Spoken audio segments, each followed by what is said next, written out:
Hi everyone, now we are going to discuss about vertebrata or craniata, phylum vertebrata or craniata. And last class we learnt about what urochordata, cephalochordata, then next one is vertebrata. And urochordata, cephalochordata, these are we can call protochordates. What is the meaning of protochordate? Means what? That is what primitive chordates, starting chordates, primitive chordates, which are urochordata and cephalochordata, both are combined and called, that is we can call protochordata. But now we are going to discuss about vertebrata. The vertebrata and also called vertebrata we can call higher chordates. Okay, we can call higher chordates. Why we are called these are higher chordates? And also called euchordates. Euchordates. Higher chordates or euchordates we can call. Generally, you can call euchordates also. Why we are called higher chordates? That means in vertebrata, in craniata, in this phylum we are observed developed characteristics, developed features in chordata, so that we can call higher, that is a developed chordates or euchordates. What is the meaning of real chordates we can call. And one slogan is there about vertebrata. All vertebrates are chordates. All vertebrates are chordates, but all chordates are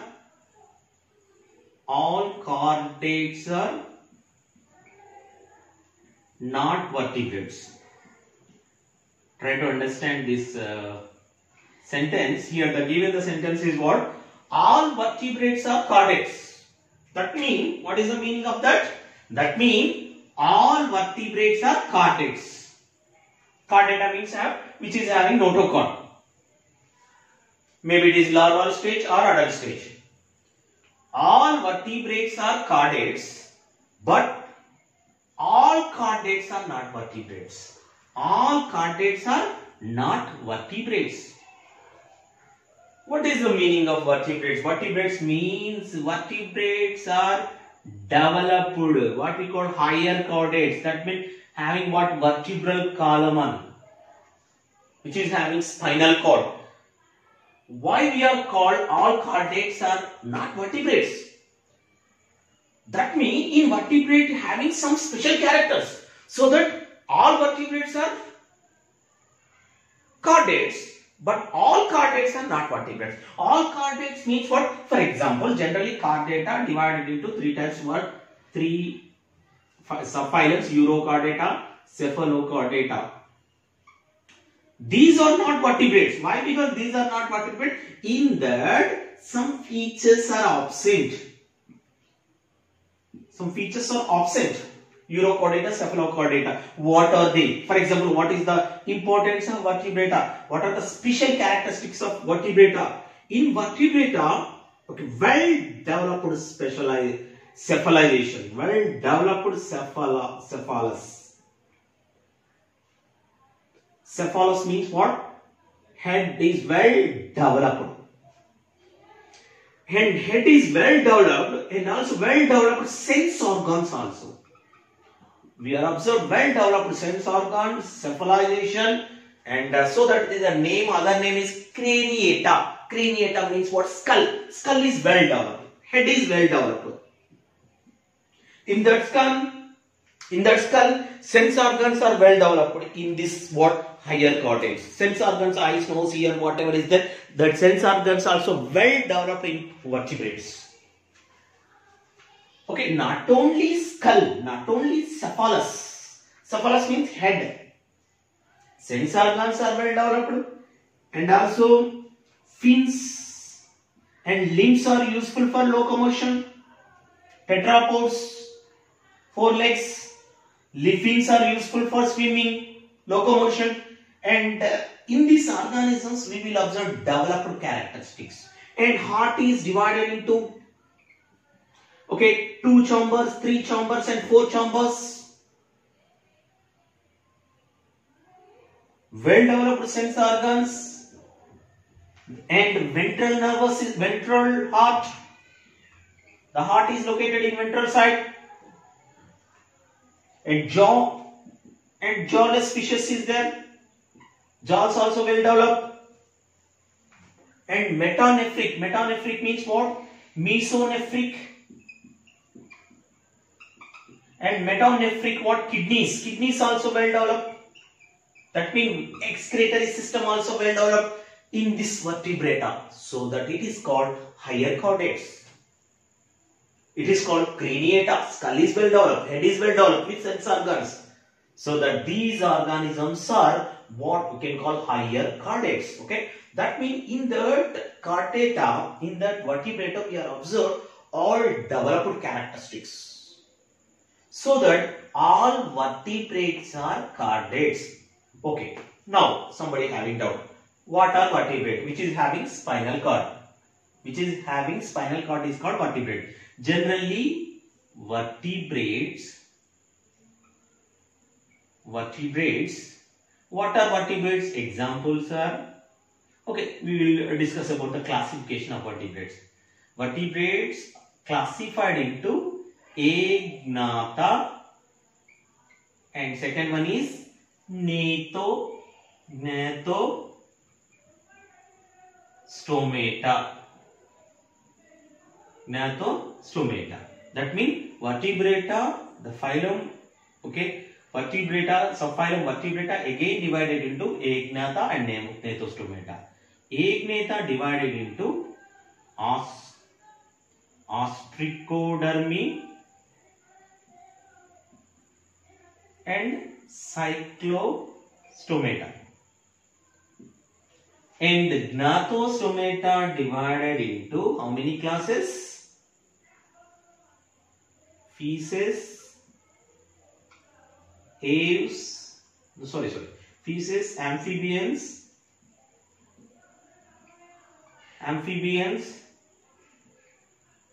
reptiles, aves and mammals. Okay, that means, why? Because I am given this flow chart, means what? The vertebrates are these organisms, fishes, amphibians, reptiles, aves and mammals and cyclostomata. In these organisms having what? Well developed characteristics. So that, okay, these are called higher chordates or real chordates or craniata, or all vertebrates are chordates, but all chordates are not vertebrates. That means urochordata, cephalochordata are not vertebrates. Not vertebrate. Why? Because they do not have that type of all characteristics, special features. Okay, this is the information about vertebrata. Now we are going to discuss about what? Okay, the vertebrata divided into two subgroups. One is agnatha and Gnathostomata. Now we are discussing about agnatha, then Gnathostomata. Okay, first of all we have to discuss about the characteristics of agnatha.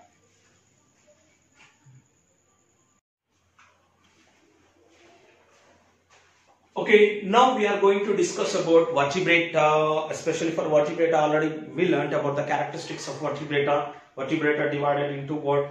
Agnatha and Gnathostomata. Now we are discussing about what? Agnatha. Okay, agnatha. What is the meaning of agnatha? A means what? Absent. What is absent? Gnathos is absent. Jawless fishes. Agnathas are jawless fishes.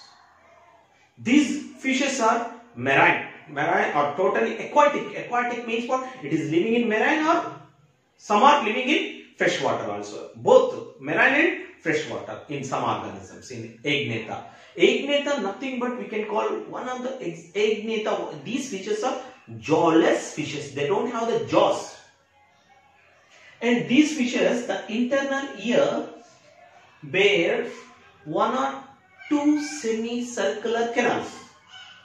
We can have 3 circular canals in our internal ear, but here these agnatas having what? Only 1 or 2 internal ears.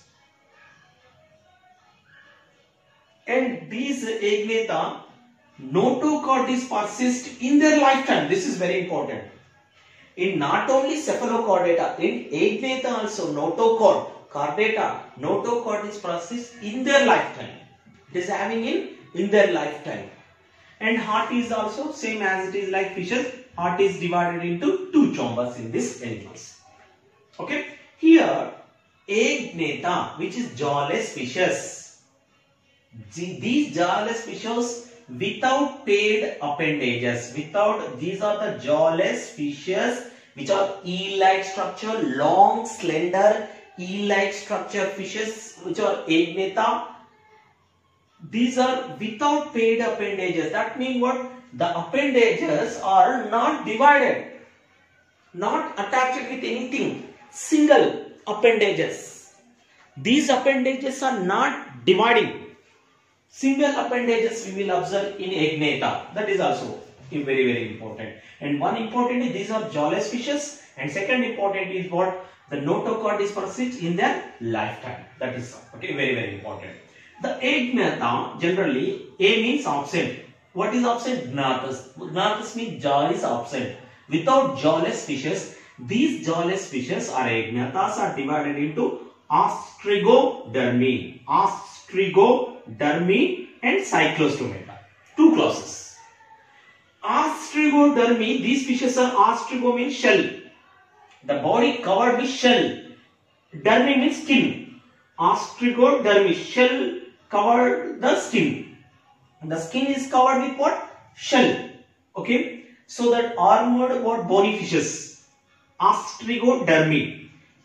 These ostrigodermi, class ostrigodermi fishes, examples are Cephalaspis and Draponspis. Okay, Cephalaspis. Okay, Draponspis. These are the 2 examples of ostrigodermi fishes. That is the primitive chordates, primitive agnatas, starting agnatas. These ostrigodermi, primitive chordates. Notochordis persist in their lifetime, same as it is. These primitive jawless ostrigodermis all are extinct. What is the meaning of extinct? Disappear from earth. It is not appear, disappear from earth. All are extinct.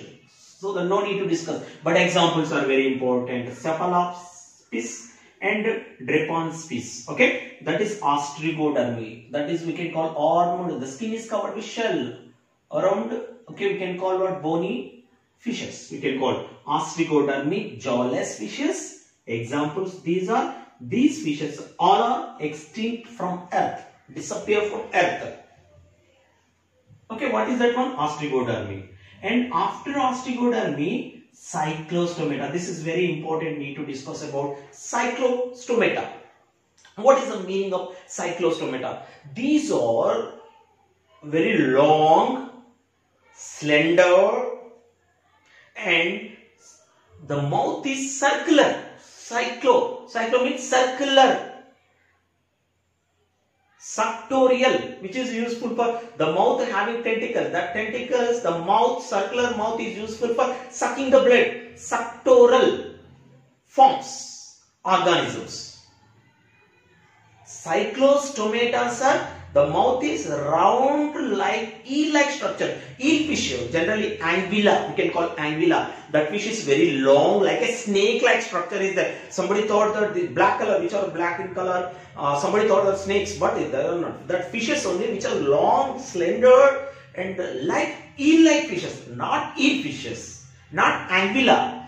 These are eel-like fishes. The body is eel, like anguilla.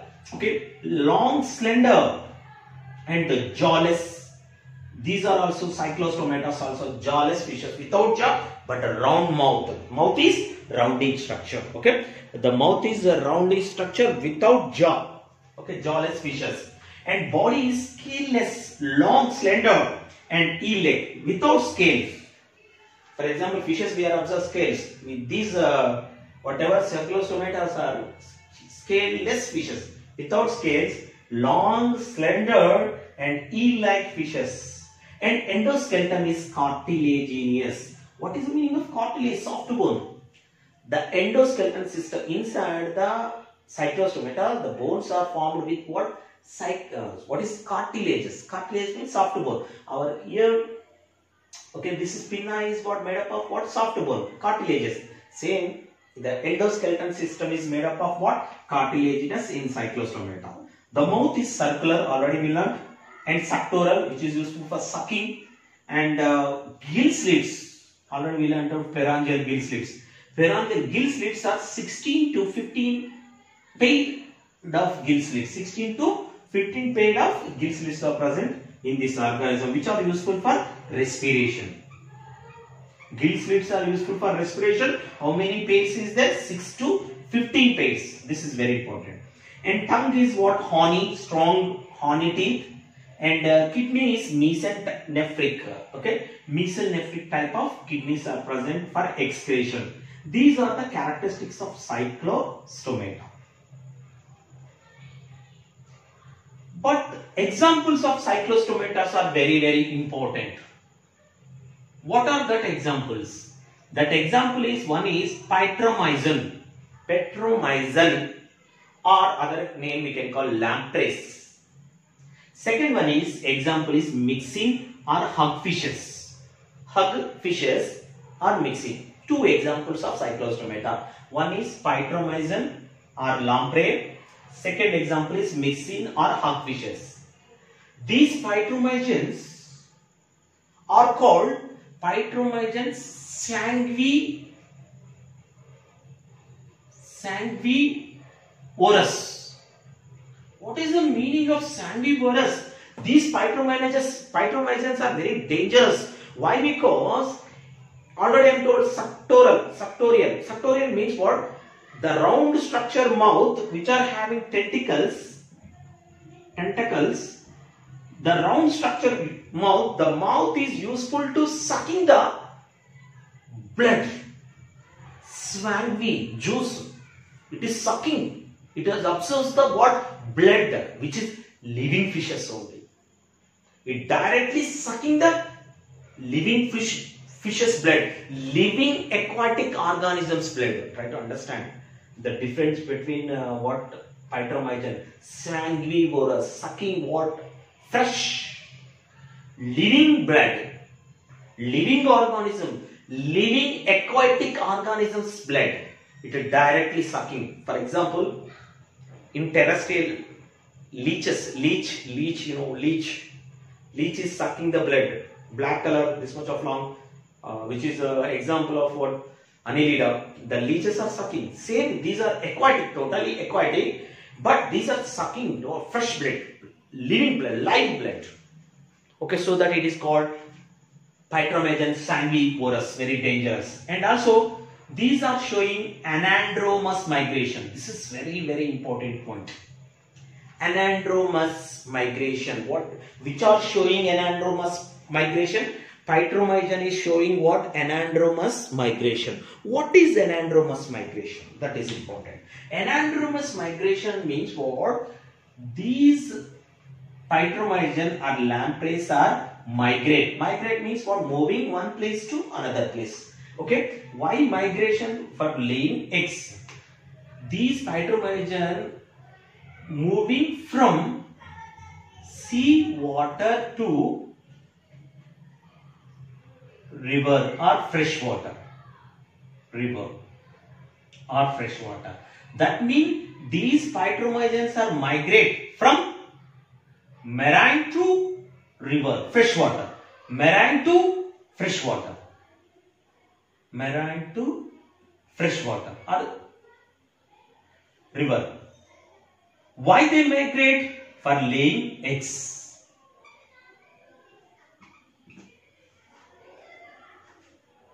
That migration we can call anadromous migration. Very, very important. For some organisms are moving from laying eggs, they are moving from marine to fresh water. That is we can call anadromous migration. Here, after migration, after spanning, after laying eggs, automatically they will die. Whatever larvae is there, whatever eggs is there, they develop and again they enter from fresh water to marine, which are that larvae.